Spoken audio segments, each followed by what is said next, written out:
Ukraine Today is joined by Major Archbishop of the Ukrainian Greek Catholic Church, His Beatitude, Sviatoslav Shevchuk. Your Beatitude, welcome to Ukraine Today. Thank you very much. Thank you very much again for finding the time to meet with us. Your Beatitude, Ukrainian Greek Catholic Church has been a strong supporter of the Maidan protests. You yourself were on the main stage of the Maidan revolution a number of times.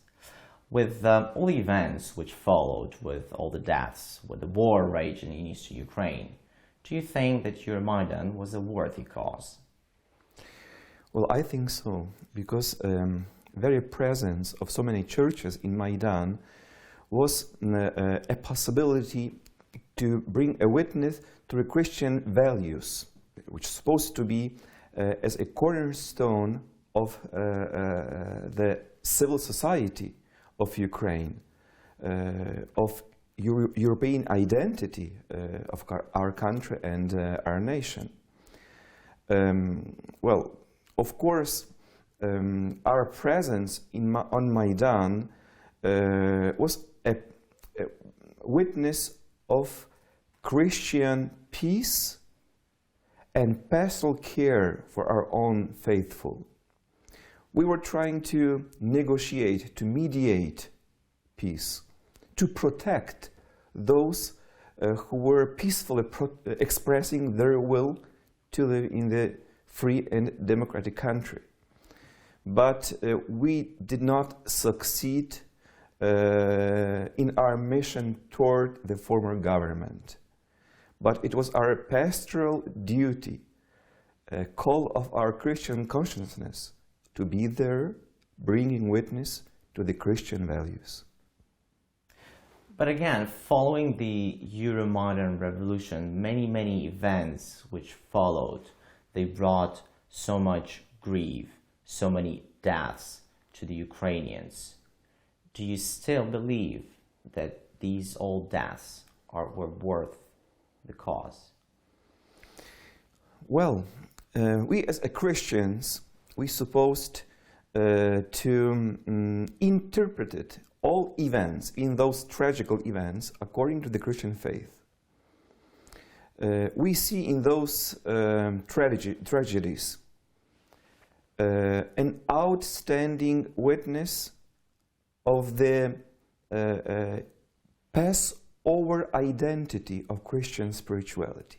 It means who is giving up his own life for the sake of its own nation, for the sake of the better future. Definitely, that death is not a tragedy, but a sacrifice. Sacrifice which brings hope, new life. And it is why we not only have to be sorry because of that, but we have to deeply understand the meaning of that sacrifice of those who were able to give up their own life for their friends, for the better future of Ukraine. From your position as the leader of the Ukrainian Greek Catholics, what is needed to stop this sacrifice? What is needed to stop the war in eastern Ukraine? Well, this is a difficult question, because a war is the craziest thing in the world. It is hard to understand or hard to find any logic inside of this military action in the eastern Ukraine. But definitely, Ukraine is under the unjust aggression of our neighbor country. Again, we are victims. What are you supposed to do to stop that kind of aggression? So first of all, we have to defend our own country. This is our duty. This is our honor. Maybe also this is, in those circumstances, this is a will of God to be able to defend a life, defend our future, defend a right to exist for the free Ukrainian country. But also we have to we have to tell a truth, because the aggression against Ukraine has many different dimensions. This is not only a military action, but also a war of misinformation. So we as Christians, we as church leaders, first of all, we are bearing witness to the truth. We're trying to convey to the international society what is really is happening in Ukraine right now. Perhaps recently, we Catholic bishops of Ukraine, we had a visit to the Holy Father, Pope Francis, and it was a possibility to us to convey not only to him but to the Christians worldwide that we witnessing a real humanitarian catastrophe right now in Ukraine. The worst catastrophe after the end of the Second World War. So we need a solidarity, not only of the Christians, but of all men and women of goodwill worldwide. So that international solidarity can help to stop the aggression. Not only the negotiation on the diplomatic level, but simply human solidarity can help Ukrainians to resist, but in other hand, it helped to stop that unjust aggressor and prevent the further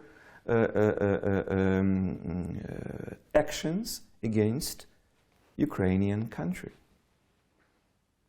Now that you've mentioned the trip to Vatican and communications with the Vatican, we understand that you're in close contact with the Vatican and with the Pope himself. In fact, you were serving as the Ukrainian Greek Catholic Bishop of Argentina when now Pope Francis was still Archbishop of Buenos Aires. Can you tell us what is Pope's personal, not the Vatican's official, view on the war in Ukraine? Well, the Holy Father personally is very close to us. So he feels those pains of so many victims in Ukraine as its own. Being an Argentinian, he really understands what kind of position he has right now and what he can do for Ukraine and what he can do in order to stop the aggression. Because as you know, in the past, twice Pope of Rome helped Argentina to resist and stop the aggression and military action. First it was war between Argentina and Chile, and then Argentina and Great Britain. Of course, Ukraine is not an Argentina, and Russia is not a United Kingdom, but nevertheless, Holy Father as recognized moral authority has a special moral power in order to bring a witness to the truth and to wake up the consciousness, not only of the Europeans, not only of the Russians, but to men and women of goodwill worldwide. Is there understanding with the Holy Father that the Russian aggression poses a great threat not only to Ukraine, but to entire Europe, to entire European continent? Well, I think so. In our last visit, we were sharing our deep concern because of the situation in Crimea, in the eastern Ukraine, and he personally was very much interested in. He asked our bishops from Donbass, from Crimea, to speak out, to to explain the real situation in those territories. So, Holy Father really, he is with us. And in the end of our meeting, he just frankly told us that he is on our service. So I'm your servant in that cause. It was his personal words. Of course, Vatican diplomacy, this is something different. So we need something more from Vatican as a state and as a subject of the international relationships. But nevertheless, after our visit, a representative of the Holy See at the United Nations called for the international humanitarian aid for Ukraine because of the sad situation which we have. So, Holy Father himself is our friend. He is with us. He understands that we are victims. And in that situation, of course, God is always with those who suffer. And when God is with us, obviously, Holy Father feels himself being with us as well. Do you think this fact that the Holy Father called himself our servant, our friend, will lead to some further actions on the part of Vatican? Can we expect some statements from the Vatican condemning the aggression, the war in eastern Ukraine? Well, I hope so. So we will see. I cannot tell exactly what kind of actions or declaration will be delivered in the future by the Vatican. But nevertheless, we heard several times from the spokesman of Vatican that that military action in Ukraine is breaking an international law. So by calling those principles of the international law, Holy See is announcing that this is an aggression. This is something which is unjust, an aggression of our neighbor against Ukraine. But definitely, we would like that Vatican would be more clear in its positions. But nevertheless, Holy Father himself is well informed, and we hope that not only by the declaration, but the even concrete action of the Catholic Church, Ukraine will be assisted by Catholic community worldwide as well. A lot of priests of Russian Orthodox Church, Moscow Patriarchate, were and still are supporting the aggression in eastern Ukraine. Do you think there is a chance that Ukrainian Orthodox Church, Ukrainian Greek Catholics will somehow forgive these people for doing that, will reconcile in the future once the war is over? Well, reconciliation is not just to forgive or forget something. Reconciliation means, first of all, to tell a truth, to agree that our opponent has its own dignity. Thirdly, it is very important to be able to listen to the other and see in him, in his person, image and likeness of God. Forgive doesn't mean to accept the aggression or to accept crimes. Reconciliation means also some sort of liberation of those crimes. Reconciliation means also transformation and purification of memory. So this is a big challenge, And I think it will be a big effort for both sides, for the Ukrainians as Christians, and I hope so for the Russians as Christians. You mentioned that even some Orthodox priests are present on the other side of that military actions. Well, I wish that their presence would be really Christian and pastoral. That they will stop their own people from performing crimes against humanity and against moral law.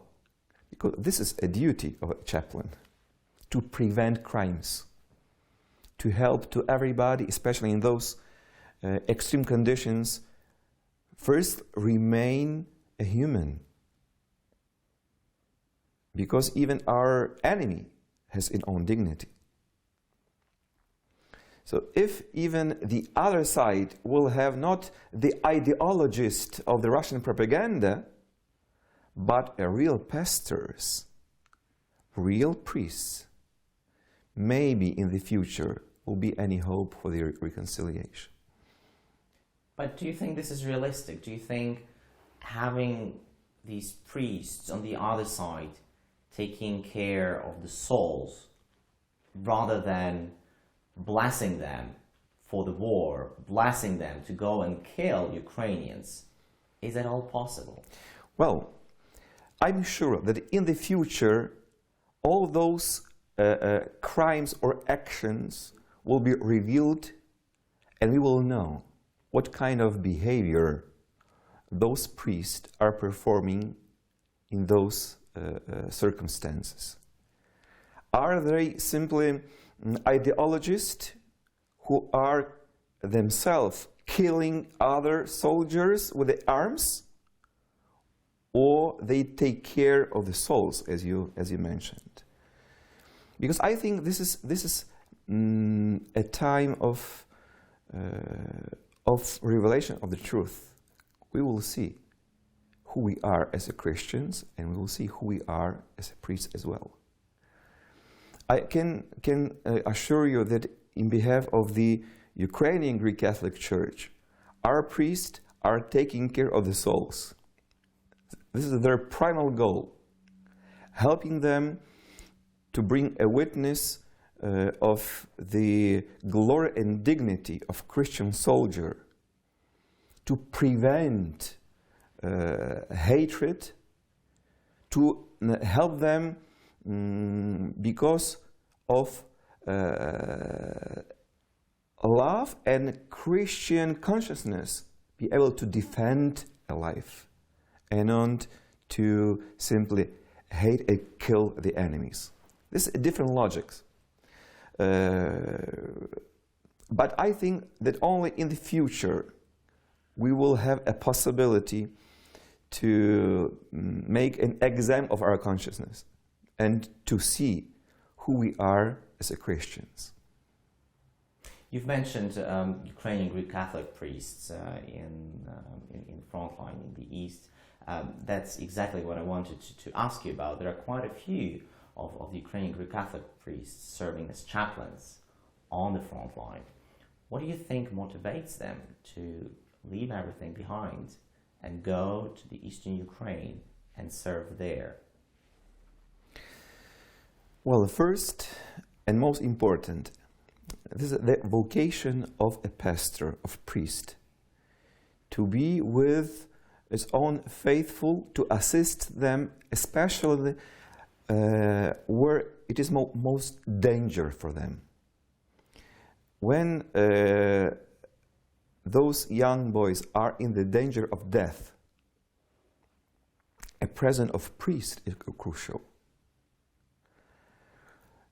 And I think this is that understanding of the pastoral duty bring them to the front line. I have a constant possibility to be in contact with those priests, those chaplains, and they are sharing with me some outstanding and very touching situations. They never touch arms, but they have all the time their own bodyguards, because snipers are looking for priests and for those who assist as medical volunteers. So it is why those chaplains are so precious for the soldiers. So they, even without arms, are well protected. Why do you think the other side snipers are targeting Ukrainian priests? Well, because first of all, a presence of priest is a sign of God's presence. And this is also a possibility to not to be afraid and to perform well your duty. While priests will be removed from that situation, even though snipers do understand that the Ukrainian army will be weaker. And it is why priest is a primary target of the sniper right now. Your Beatitude, how do you see the role of the Ukrainian Greek Catholic Church right now in the times of war in our country? Our vocation is to be a church, a body of risen Christ. Of course, that there are many different dimensions of our presence in society. Assisting soldiers, assisting refugees, assisting those who are in need, creating some space for the volunteer movement. But our primary goal and duty to represent, to be a vehicle of God's grace, to be a visible sign that God is with us, to be a teacher of God's word to the nation in this situation of big distress. In such crisis, in such a drastic situation, people are making many difficult questions, many why, and only in the light of the God's word we can find an answer. This is exactly what you're supposed to do right now as a church. You're better, and probably my last question. Several weeks ago, there was a report that President Poroshenko extended an invitation to Pope Francis to come and visit Ukraine. Will Pope accept this invitation? And if so, when can we see the visit of the Holy Father to Ukraine? Well, we're supposed to ask a Holy Father, but I was really pleased to bring also the invitation to the Holy Father in behalf of the faith of our church as well. So not only President Poroshenko, but Christians of Ukraine invited Holy Father to come and visit us. But I have to say, frankly, right now we did not receive an answer yet. But hopefully, in some near future, Holy Father will come, will touch the wounds of our nation, will bring us words of hope, words of consolation, and His very presence among us will be outstanding, visible sign that the war will end. That we will have a possibility to rebuild our country and to be free nation under God.